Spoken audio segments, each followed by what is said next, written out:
চরম অব্যবস্থার কারণে শিরোনামে রাজ্যের প্রথম সারির অন্যতম হাসপাতাল এনআরএস মেডিকেল কলেজ ও হাসপাতাল। এবার চিকিৎসায় গাফিলতির কারণে রোগী মৃত্যুর অভিযোগ এনআরএস মেডিকেল কলেজ ও হাসপাতালে। কাঁচরাপাড়ার বাসিন্দা লক্ষ্মীরানী সাহার মৃত্যু হয়েছে এই হাসপাতালে। ভুল চিকিৎসার ফলে রোগীর মৃত্যু হয়েছে, অভিযোগ পরিবারের। বাসিন্দা লক্ষ্মীরানী সাহা ক্যান্সারে আক্রান্ত হয়ে বেশ কয়েকদিন ভর্তি ছিলেন নীলরতন সরকার অর্থাৎ এনআরএস হাসপাতালে।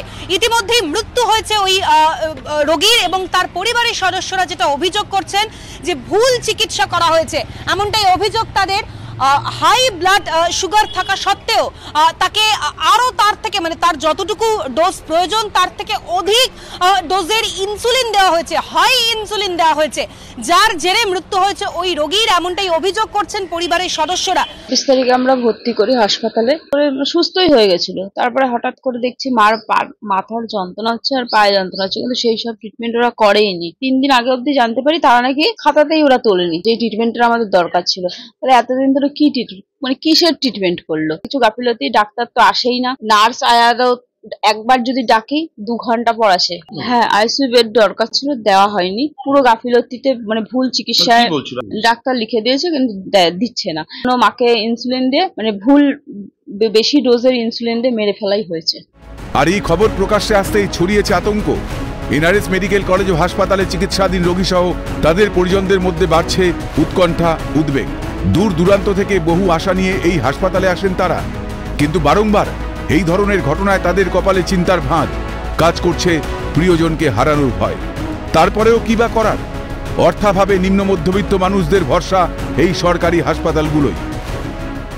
এবারে আমরা আর কোথায় যাব এখানকার ছাড়া? আমাদের তো সেই রকম পয়সা করিও নেই, আমরা গরিব মানুষ, এদের ওপরে আমাদের ভরসা।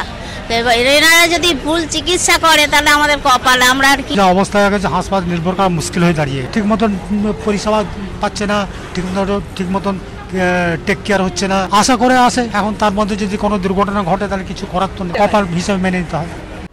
যদিও এক মেডিকেল পড়ুয়া সাফাই, এগুলো স্বাভাবিক বিষয়। ডাক্তার ভগবান নয়, তিনি মানুষই, তাই ভুল হতেই পারে। একজন মেডিকেল স্টুডেন্ট, আমি বলবো যে এরকম ভুল এটা নর্মাল জিনিস, এগুলো তো হবেই।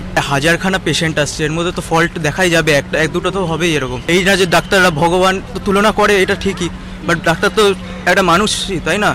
কিন্তু চিকিৎসকের ভুলের কারণে কেন বারংবার সাধারণের প্রাণ যাবে? তাদের প্রাণের দাম কি এতই কম, নাকি সরকারি হাসপাতাল বলেই এরকম পরিষেবায় অভ্যস্ত হাসপাতাল কর্তৃপক্ষ?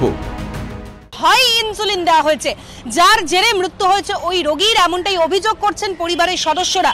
ফলে স্বভাবতই এই হাসপাতালে আসা অন্যান্য যারা রোগীর পরিবারের সদস্যরা রয়েছেন তারা রীতিমতো আতঙ্কগ্রস্ত। তারা বলছেন হাসপাতালের পরিষেবা যেভাবে ধীরে ধীরে তলানিতে এসে ঠেকছে তাতে স্বভাবতই তারা আতঙ্কিত, তাদের রোগীর আদৌ সঠিকভাবে চিকিৎসা হচ্ছে কিনা। ক্যামেরায় দীপ্ত চক্রবর্তীর সঙ্গে অভিরূপা সাহা ও শান্তনু আচার্যের রিপোর্ট, ক্যালকাটা নিউজ।